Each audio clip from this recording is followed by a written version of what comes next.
진로를 막은 서막전. 먼저 공주전투의 서막이라 할 만한 청주에 있는 충청병영의 공격과 목천 세성산에 이은 예산전투를 살펴보자. 이들 전투는 이 지역의 농민군을 분산 고립시켜 남북접 연합군에 합류하는 것을 막으려는 의도였다. 충청병영 공격의 실상은 다음과 같다. 9월 24일 수많은 북접 농민군이 영동 청산 쪽으로 몰려와 청주 병영을 포위해 세차게 공격을 퍼부었다. 하지만 병사 이장회는 미리 방비하고 있다가 농민군이 밀려들자 문을 굳게 닫고 틈을 엿보다 총포를 쏘아댔다. 농민군 수십 명이 쓰러지자 일단 농민군은 후퇴했다. 충청 병영이 관리하는 상당산성은 충청도 내륙의 방어기지로 많은 무기가 보관되어 있었다. 농민군은 산성으로 몰려가 무기를 확보했다. 이곳에는 관군이 많이 배치되지 않아 쉽게 무기를 빼앗을 수 있었다. 그 뒤 농민군은 병영의 공격을 포기하고 놀매로 발길을 돌렸다. 이와 달리 충청 병영에 큰 피해를 입힌 일은 다른 데서 벌어졌다. 10월 9일에는 공주목 관할에 속하는 한밭에서 사건이 터졌다. 충청 병영의 영관 염도희는 부하를 이끌고 순시하다가 한밭에서 농민군을 만났다. 농민군은 병사 78명을 잡아 불에 태워 죽였다. 농민군의 술을 얻어마시고 졸다가 몰살당했다는 말이 전해진다. 이런 많은 인원이 한꺼번에 몰살당한 것은 엄청난 피해였다. 이 사건도 북점 농민군이 한 일이었다. 목천 세성산에서 벌어진 전투도 살펴보자. 2차 봉기가 단행될 무렵에 김보경과 이희인은 목천에서 기병해 활발하게 활동했다. 농민군은 목천, 천안, 전의의 관할을 습격해 무기를 모조리 빼앗고 양곡을 거두어 세성산과 작성산으로 들어가 진지를 구축했다. 마주보는 두 산 사이에 협곡처럼 생긴 길로 들어오는 적을 공격하기에 알맞은 곳이었다. 이곳 농민군은 겨울을 앞두고 작성산에 구두를 놓아 초막을 짓고 세성산에 토성을 쌓아 장기전에 대비했다. 이때 목천 일대는 농민군 수중으로 들어가 농민군의 자치행정이 이루어졌다. 장위영 우선봉장으로 남하한 이두황은 이때의 상황을 다음과 같이 보고했다. 목천의 도둑들이 두 진영 사이에 죽치고 있어 장차 큰일을 저지를 염려가 있다. 또 서울길과 아주 가까워 선봉의 앞길에 장해가 될 것이다.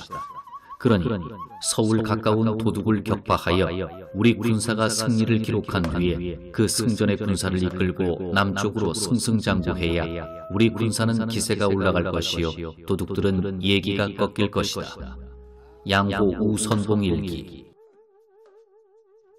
10월 21일 이두황이 이끄는 군이 세성산 밑에 이르렀다.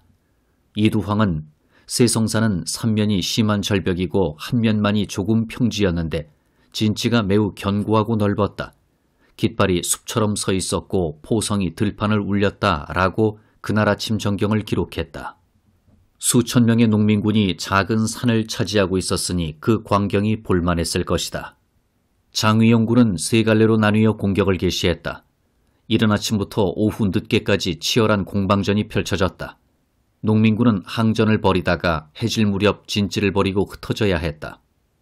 이두황이 이끄는 군은 달아나는 그들을 몇십리나 뒤쫓아가서 쏘아 죽이거나 사로잡았다. 노획물은 총과 창 428자루, 화살 5,300촉, 탄환 25,500발, 철환 36,600개, 곡식 700여 섬 등이었다. 이 수만으로도 이곳 농민군 규모를 짐작할 수 있을 것이다. 세성산 및 승량리 사람들은 산속에 시체가 하도 많이 쌓여 있다 하여 지금도 이 산을 시성산이라 부른다. 산 아래를 흐르는 개울은 피가 어찌나 많이 흘렀던지 피골이란 이름을 얻었다. 농민군이 이 거점을 잃은 것은 며칠 뒤 공주전투에서 전술적 약점으로 드러났다. 이두황은 세성산 전투에서 유명한 우두머리 김보경을 사로잡았으나 거괴는 잡지 못했다고 보고했다. 그런데 거괴 이희인은 과로가 겹쳐 가래톳이 서서 멀리 달아날 수 없었다. 그가 집으로 돌아왔을 때 집은 이미 불타고 없었다. 겨우 몸을 움직여 이웃 마을에 사는 사돈집에 숨어들었으나 동네 사람의 밀고로 잡혀갔다. 가래톳이 생명을 앗아간 셈이었다. 이희인은 북면 사기실에서 여러 부하 농민군과 함께 24일 총사령을 당했다. 그리고 그가 살던 계목마을은 동학당의 집단 거주지라고 하여 깡그리 불타 없어졌다. 이 대목에서 근대사에 얽힌 흥미로운 일화 하나를 살펴보자. 이곳 목천 용두동에는 한양조 씨가 집성촌을 이루고 살고 있었다. 1894년 봄에 이 마을에 조병옥이라는 아이가 태어났다. 그의 부모는 갓난아기를 업고 이리저리 피란을 다녀 살아남았다. 훗날 조병옥은 민주당 대통령 후보가 되어 이승만 독재정권과 투쟁하면서 나의 회고록을 펴냈다.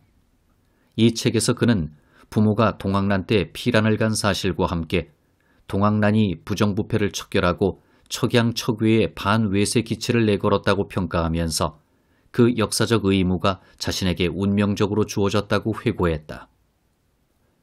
남쪽으로 발길을 돌린 이두황은 텅 빈 보은 장안 마을로 들어가 빈집에 불을 지르고 이웃 마을을 수색한다는 구실로 약탈을 일삼았다. 그리하여 장안 마을은 폐허가 되고 말았다. 동학교단과 최시영이 머물던 건물은 이때 사라져버렸다. 그 무렵 양호도 순무영에서는 이두황에게 공주로 가지 말고 예산 농민군을 먼저 토벌하라는 지령을 내렸다. 충청도 해안 세력이 공주로 진출하는 것을 막으려는 전술이었다. 예산 대접주 박인호는 그동안 자신의 고장 예산을 중심으로 대도소를 차리고 활동해왔다. 최시형의 대동원령이 내려지자 신창, 해미, 홍성, 서산, 태안, 안면도의 산발적 농민군이 이곳에 총집결했다. 수만 명, 많게는 10만여 명의 농민군이 이곳에서 뭉쳐 주변 고을을 석권해 갔다. 그러자 일본군은 농민군 토벌을 위한 대대적인 작전을 펼쳤다. 10월 25일 일본군 장교 아카마스 고쿠호가 일본군 89명을 거느리고 장위영, 총위영 군사와 합세해 이 지역으로 진출했다. 박인호의 농민군이 일본군, 관군과 맞닥뜨린 곳은 당진군 면천의 승전곡이었다. 승전곡은 깊은 골짜기가 이어져 있었고 어귀에는 넓은 들판이 자리 잡고 있었다. 일본군은 승전곡 골짜기로 전진했다.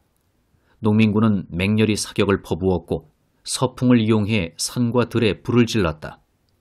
이에 포위당한 일본군과 관군은 괴멸지경에 이르렀다. 그들은 겨우 포위를 뚫고 빠져나와 새벽에 홍주성으로 들어왔다. 일본군과 붙은 첫 싸움에서 박인호가 이끈 농민군이 승리한 것이다. 그 무렵 서산 태안 농민군이 예산 쪽으로 진출하고 있었다. 그 모습이 홍양기사에는 덕산 큰 길가의 초막들이 모두 불탔다. 100여리에 걸쳐 사람의 그림자가 끊어졌고 바람과 학 울음소리에 놀라는 것처럼 소란했으며 머지않아 닥칠 근심거리가 되었다라고 기록되어 있다. 농민군 5만여 명은 예산 신례원에 진을 치고 있었다. 이제 곧 치열한 예산 전투가 벌어질 예정이었다. 홍주 목사 이승우는 예산 출진을 결정하고 준비를 서두르면서 관군과 일본군에게 다 함께 전투에 나가달라고 요청했다. 신례원에서 관군과 일본군이 합세해 농민군을 공격했으나 농민군 쪽에서 먼저 총을 쏘아대자 관군의 대우가 무너지면서 병사들이 도주하기 시작했다. 그때 홍주성 영관을 비롯해 20여 명이 죽었다. 농민군 주력부대는 홍주성을 향해 두 대열로 나뉘어 진격했다. 10월 26일 오후에 홍주성을 완전 포위하고 공격을 퍼부었다. 농민군이 동쪽과 서쪽 산에서 날개 같은 진용을 갖추고 중앙에 깃발, 북, 말을 모아 위세를 보였으나 총칼이 부족한 농민군 다수는 몽둥이를 들고 있었다. 이어 성 밖에서 몰려다니면서 불을 지르거나 총을 쏘면서 출몰했으나 관군은 성 위에서만 총을 쏘았다. 특히 홍주성 동문의 전투에 대해 일본군은 적의 한 부대가 동문 전방 약 600m 숲속으로 들어가 서서히 전진해왔다. 성 밖 100m 앞으로 가까이 다가와 연달아 맹격하자 응원대를 동문으로 증파해 응전했다. 적은 밤이 되자 야음을 틈타 대포를 동문 앞 40m 지점에 끌고 와 동문을 마구 쏘았다라고 보고했다. 이때 농민군 수를 3만여 명으로 추산했다. 이승우는 청야법을 쓰라고 지시해 군사들이 성 위에서 불화살을 쏘아 성 아래 집들을 모두 불태웠다. 대포도 연달아 쏘아 농민군이 피해를 입었다. 서문에 있던 농민군은 허수아비를 만들어 집 위에 세워놓고 관군이 호총을 쏘게 했으나 관군은 이를 곧 눈치챘다. 밤이 되어 농민군이 총공세를 퍼붓자 성 안에서는 대포로 응수했다. 하지만 별 진전이 없었다. 다음 날 아침 지구전을 벌일 수 없는 처지의 농민군이 후퇴하자 관군이 성문을 열고 추격해 농민군에게 많은 피해를 입혔다. 이틀 동안 벌인 전투에서 농민군은 600명에서 700여 명이 죽었다. 그들의 시체가 동문의 거리를 메웠다. 이 일대에서 가장 치열했던 홍주성 전투는 이렇게 끝을 맺었다. 패배한 농민군은 해미 쪽으로 퇴각했다. 우 선봉장 이두황은 군사를 이끌고 동문을 나와보니 좌우 민가가 깡그리 불타 참혹해 참아 볼 수 없었는데 길 가는 사람에게 물으니 동도가 성을 에워싸고 접전할 때 그네들이 불을 질러 이 지경이 되었다고 한다. 100여 보를 걸어 나오니 적의 시체가 길가에 가로 세로 산이나 숲처럼 쌓여 있었다라고 했다. 홍주 목사 이승우가 불화살로 불을 질러 놓고는 엉뚱하게도 민가 방화의 책임을 농민군에게 뒤집어 씌웠다.